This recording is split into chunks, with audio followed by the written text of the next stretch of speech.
اقرأ كتاب الله ترق جنانه وتنل عظيم الأجر والغفران. أعوذ بالله من الشيطان الرجيم. بسم الله الرحمن الرحيم. الحمد لله رب العالمين، والصلاة والسلام على رسول الله الأمين وعلى آله وأصحابه والتابعين لهم بإحسان إلى يوم الدين. أما بعد. Estimados telespectadores, Assalamu alaikum wa rahmatullahi ta'ala wa barakatuh. Este é mais um programa do Tafsir e no último programa nós havíamos parado exatamente no versículo 103. Portanto, hoje vamos iniciar o nosso programa de Tafsir a partir do versículo 104 do segundo capítulo do Quran al-Karim, que é Surat al-Baqarah. Allah subhanahu wa ta'ala diz neste surat: Bismillahirrahmanirrahim. Ya ayyuhalladhina amanu la taqulu ra'ina wa qulu unzurna wasma'u walil kafirina adhabun alim. Ya ayyuhalladhina amanu, podemos notar aqui logo este chamamento, o chamamento do imã, o chamamento da fé. Allah chama as suas criaturas que creram nele como o Criador, como o Senhor absoluto, que deve ser venerado, que deve ser adorado. Então Allah diz: Ya ayyuhalladhina amanu, ó fiéis. Abdullah ibn Mas'ud, que Allah esteja satisfeito com ele, dizia que, olha, se ouvirem Allah subhanahu wa ta'ala dizendo Ya ayyuhalladhina amanu, devereis prestar atenção, porque Allah subhanahu wa ta'ala, através do imã, através da fé que repousa em vossos corações, quer vos ordenar algo de bom para praticarem, ou quer vos proibir algo de mal para que possam evitar. Portanto, Ya ayyuhalladhina amanu, ó fiéis, este é um chamamento. Allah subhanahu wa ta'ala chama atenção aos seus servos crentes para lhes dar uma ordem. E aí logo aparece uma proibição. Ya ayyuhalladhina amanu la taqulu ra'ina wa qulu unzurna. Não devem dizer ra'ina, mas podem dizer unzurna. Então estamos aqui perante dois termos. O primeiro termo seria ra'ina e o segundo seria unzurna. A verdade é que estes dois termos carregam o mesmo significado. A palavra ra'ina, quer dizer, presta-nos atenção, dedica-te a nós. É uma forma de chamar a atenção. Ele escuta o que nós estamos para dizer. Presta-nos atenção. E o termo unzurna também carrega o mesmo significado.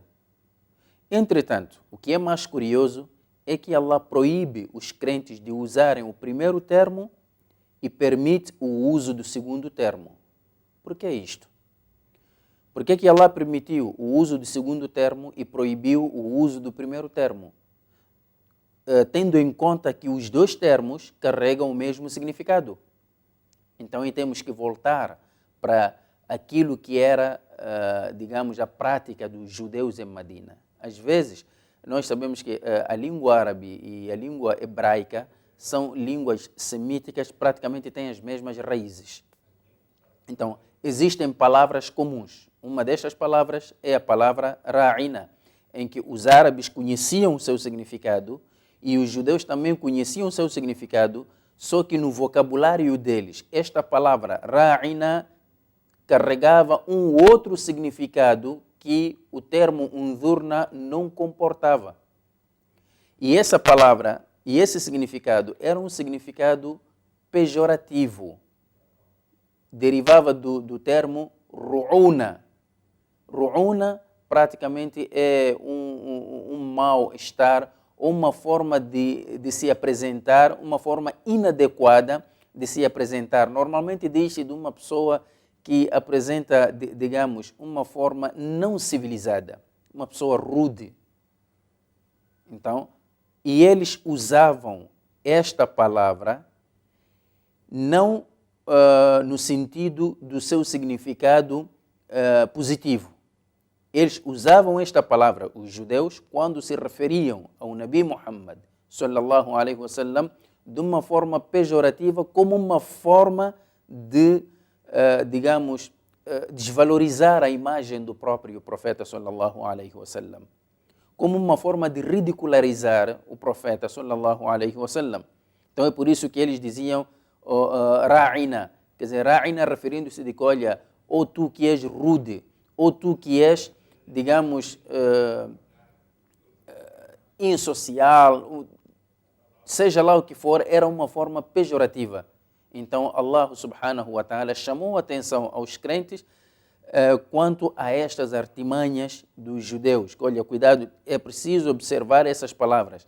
Então, como eles usavam de forma pejorativa para que os muçulmanos também não fossem levados a fazer o mesmo, então Allah subhanahu wa ta'ala substituiu a palavra ra'ina pela palavra unzurna, tendo em conta que as duas palavras carregam o mesmo significado. Ya ayyuhalladhina amanu, ó fiéis, la taqulu ra'ina, não devem dizer ra'ina. Quando querem chamar a atenção do Nabi sallallahu alaihi wasallam, né? Então vocês não devem dizer ra'ina. Outro sim, devem dizer unzurna, que vai dar no mesmo. Mas esta segunda palavra já não se pode usar de forma pejorativa porque apenas tem um único significado que é presta-nos atenção. Wasma'u e escutai. Isto é, o wasma'u aqui não se refere apenas ao exercício de escutar, mas Allah, o que Ele quer ou o que Ele requer dos crentes é que não só devem ouvir o que o Nabi alaihi salatu wassalam tem para dizer, mas também devem obedecer às suas ordens. Então, como podem ver, caros telespectadores, aqui os judeus usavam certos termos como uma forma, digamos, até poderíamos chamar isso de guerra fria. Não é? Em vez de fazer frente ao Nabi de forma aberta, então eles usavam estas artimanhas, estes caminhos sinuosos. Então usavam esta forma para denigrir a imagem do Islã, denigrir a imagem do próprio profeta sallallahu alaihi wasallam e levavam que os muçulmanos de forma ingênua também agissem da mesma maneira e depois eles ficavam lá a rir-se dos muçulmanos. Que vejam como eles caem na nossa fita e como eles falam mal do seu próprio mensageiro. Então Allah diz: Ya ayyuhalladhina amanu, la taqulu ra'ina wa qulu unzurna wasma'u walil kafirina adhabun alim. Aos incrédulos que promovem este tipo de práticas, desviando as coisas da sua senda reta para um outro sentido, com o objetivo de denigrir ou denigrir a imagem da verdade, a estes incrédulos, então espera-lhes um castigo doloroso. Walil kafirina adhabun alim. E aqui surge uma pergunta, caros irmãos. Por que é que os judeus empenharam-se desde o primeiro dia em que o Nabi sallallahu alaihi wasallam pôs os pés em Medina, empenharam-se em combater o Islã e o mensageiro do Islã de todas as formas? O que é que lhes levou a fazer isto? Nós sabemos que os habitantes de Medina, que eram árabes puros, eles não sabiam questões relacionadas com profecias, não tinham conhecimento com escrituras, com profetas e por aí em diante. Os judeus, eles detinham este conhecimento. Então, os árabes tomaram conhecimento de que havia chegado o tempo da vinda do último mensageiro de Allah através dos judeus, porque este mensageiro já há muito que havia sido mencionado pelas suas qualidades e características, até pelo próprio nome, já havia sido mencionado nas escrituras anteriores. Então, aí os árabes tomaram conhecimento da vinda do profeta Muhammad, alayhi salatu wassalam, através dos judeus. E os judeus também tinham o desejo de que este profeta, o último mensageiro, fosse um judeu, como era praticamente a norma. A maior parte dos mensageiros que Allah enviou vieram da linhagem judaica, quer dizer, vieram da linhagem de Israel. Se olharmos para o próprio Nabi Musa, Nabi Isa, todos estes foram profetas que vieram da linhagem de Nabi Yaqub, neste caso que é o próprio Israel. Então, eles não queriam que o profeta, o último profeta, fugisse à regra. Queriam que o último profeta, e assim esperavam, que fosse um profeta praticamente judeu. Mas a vontade de Allah quis com que o último profeta viesse do seio dos árabes. Então, aí, isto provocou, digamos, a inveja dos judeus. Por esta razão, o versículo 105 vem nos explicar isto. E diz: ما يود الذين كفروا من أهل الكتاب ولا المشركين أن ينزل عليكم من خير من ربكم والله يختص برحمته من يشاء والله ذو الفضل العظيم.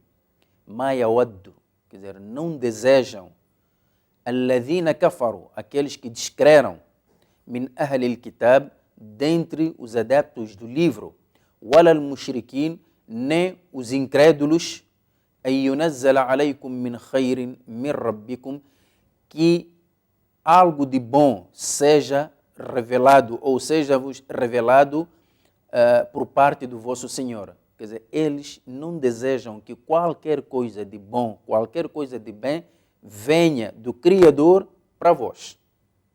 Eles não desejam isso. É por esta razão que eles não queriam que a última mensagem fosse selada por um homem não da comunidade deles.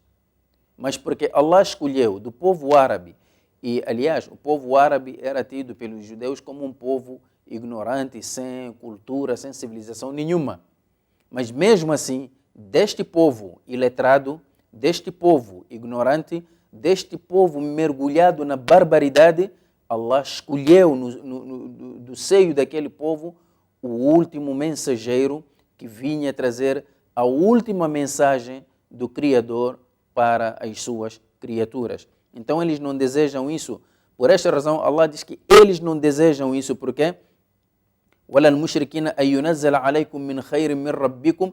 Mas o que eles se esqueceram é que وَاللَّهُ يَخْتَصُّ بِرَحْمَتِهِ مَن يَشَاءُ. Allah escolhe a quem lhe apraz para sobre ele fazer descer a sua misericórdia, visto que Allah subhanahu wa ta'ala, a misericórdia de Allah é vasta e a dignidade com que Allah, digamos, confere aos homens é vasta, ninguém pode restringir e só ele sabe onde é que coloca. E ele decidiu assim, então não vão ser os judeus que vão barrar a misericórdia de Allah se a misericórdia de Allah escolheu o povo árabe para desse povo vir o último profeta.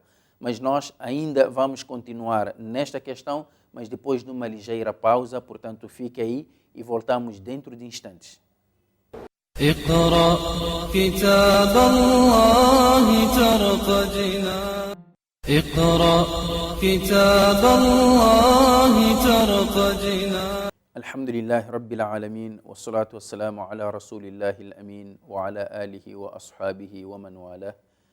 Caros telespectadores, estamos na segunda parte do nosso programa de tafsir e nesta segunda parte vamos tomar o versículo 106 do Surat Al-Baqarah, onde Allah subhanahu wa ta'ala, Todo-Poderoso, diz: Bismillahirrahmanirrahim, ما ننسخ من آية أو ننسها نأتي بخير منها أو مثلها ألم تعلم أن الله على كل شيء قدير. Este versículo 106 fala-nos da revogação. A palavra nasakh significa revogar. Portanto, a revogação consiste na eliminação parcial ou total de uma lei e a sua substituição por uma outra lei posterior. Portanto, há uma lei que está em vigor até um certo tempo, depois esta lei é substituída por uma outra lei que vem, digamos, substituir a primeira. Esta lei posterior passa a vigorar. Então, aqui o Corão Al-Karim está a nos falar da revogação. Com isto, estaríamos perante o quê? Allah subhanahu wa ta'ala, ao longo da revelação, ele há certas normas que foi revogando. Uma revogação parcial ou uma revogação total. Seja lá o que for, a verdade é que o Corão Al-Karim conheceu esta forma. Nós temos que ter em conta que a revelação do Corão obedeceu a um critério paulatino. O Corão não foi revelado todo de uma única vez. A revelação do Corão ocorreu num período de 23 anos. Neste período, a revelação não veio de uma única vez. Os versículos eram revelados de forma paulatina. 2 versículos aqui, 3 versículos ali, um conjunto de versículos de acordo com os acontecimentos e as necessidades da própria comunidade. Então, isto depois difere das outras escrituras que vieram de uma única vez. O Corão foi a única escritura que veio de forma paulatina, como uma forma de fortalecer o coração do profeta Muhammad SAW e também ir acompanhando o desenvolvimento e a evolução da própria comunidade, aquela primeira comunidade que foi escolhida para receber a mensagem. Então, o Corão Al-Karim conheceu esta forma de revogação. Mas a revogação normalmente surge quando nós não conhecemos o que o futuro nos reserva. Porque o órgão legislativo promulga uma lei, né, aprova uma lei, e esta lei vai entrar em vigor até um certo tempo. O desenvolvimento da própria sociedade depois vai revelar que aquela lei já não está a acompanhar as ansiedades, não está a acompanhar o desenvolvimento, quer dizer, fica uma lei ultrapassada. Então, como humanos que somos, então precisamos de reformular ou precisamos de revogar e trazer uma outra lei que mais se adeque com as novas exigências e o nível de desenvolvimento que a comunidade está a viver. Isso acontece com Allah. De princípio, nós partimos do princípio de que Allah é o conhecedor de tudo. Ele é onipresente. Perante Allah não há passado nem futuro. Tudo para ele é presente. Então, quando ele revelou esta norma, não sabia que depois ia revogar? Ele sabia.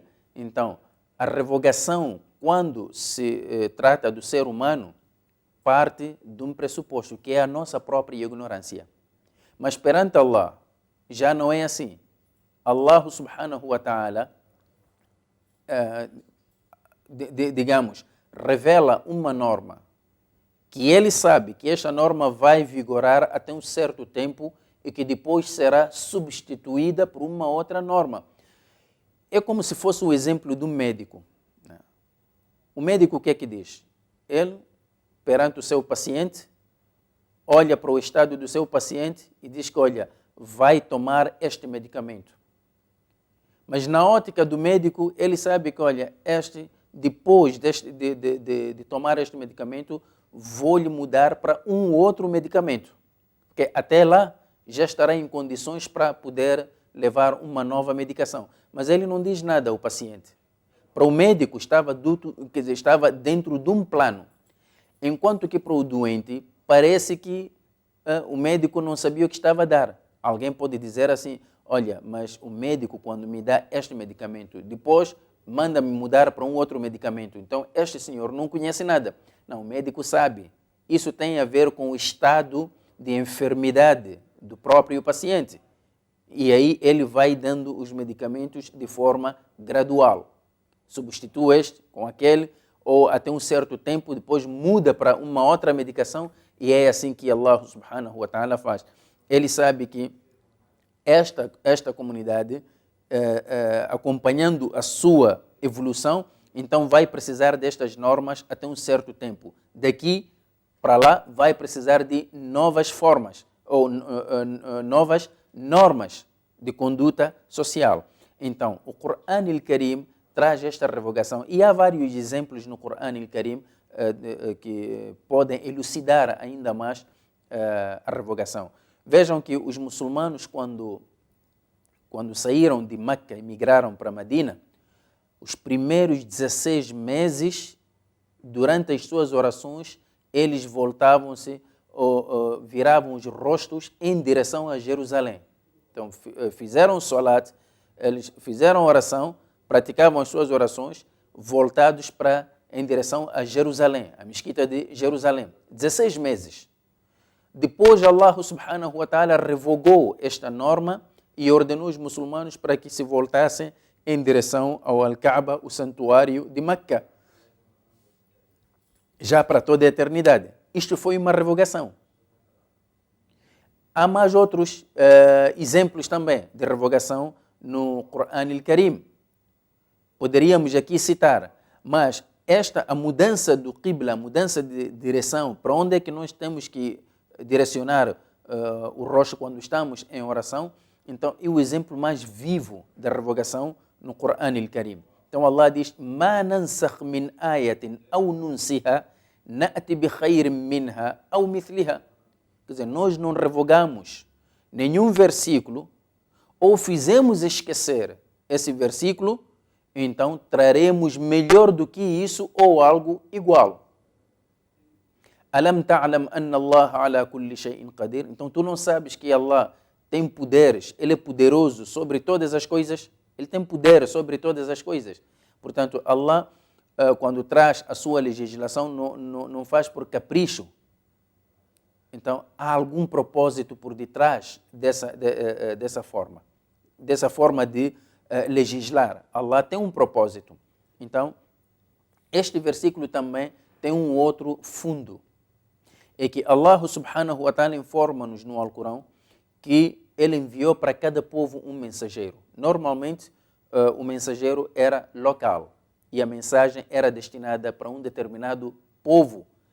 E o povo teria que cumprir com aquela mensagem num determinado tempo. Portanto, os profetas que vieram antes do profeta Muhammad sallallahu alaihi wasallam eram profetas locais, isto é, para um determinado povo, num determinado tempo. E era assim, depois daquele mensageiro, vinha um outro mensageiro, já trazia uma nova legislação. Com a chegada do Nabi Muhammad sallallahu alaihi wasallam, revogou, ou para melhor dizer, restaurou os ensinamentos de todos os profetas. A revogação no Alcorão não abrange duas coisas, ou digamos, dois aspectos. O primeiro aspecto é que a revogação não se verifica nas questões relacionadas com a unicidade divina. A crença, a devoção ao Criador, nestas questões de unicidade, nestas questões de fé, não há revogação. Allah disse que é o único para toda a eternidade. Em nenhum momento apareceu um versículo a revogar este princípio. Que Deus enviou mensageiros, revelou escrituras, nisto não há revogação.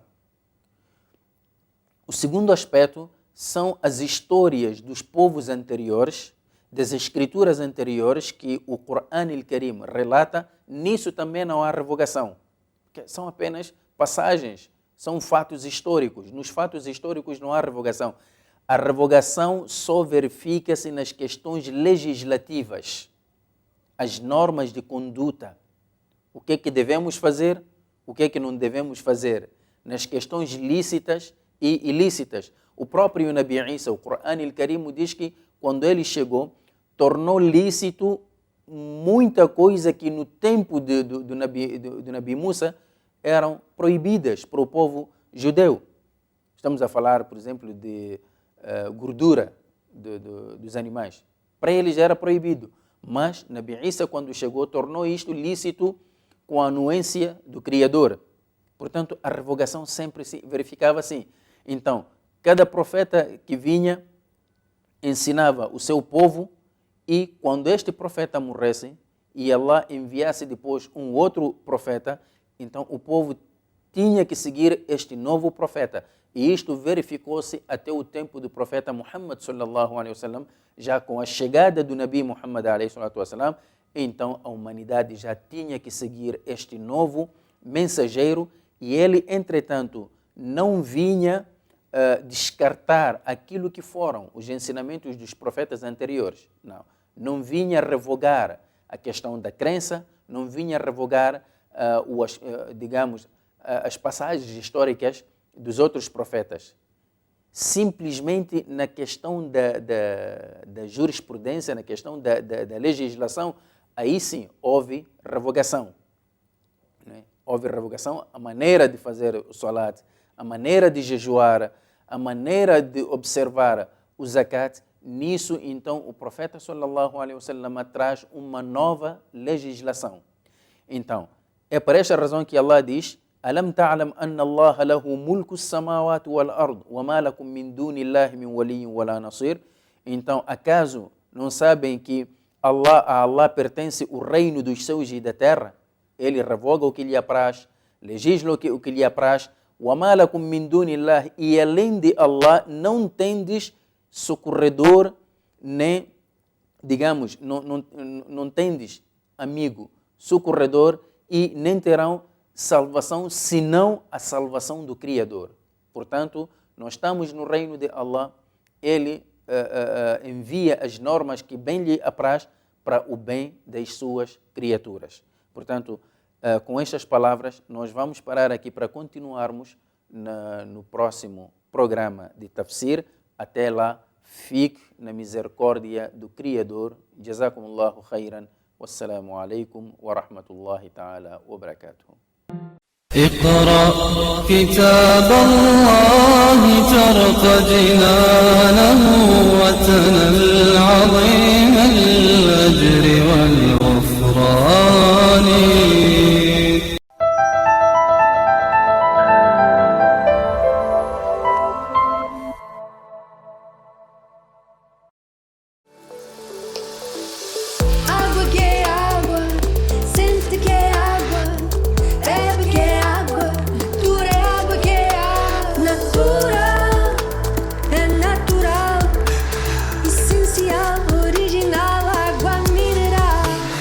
Natura, a água 100% mineral em garrafão de 18,9 litros. Entrega gratuita.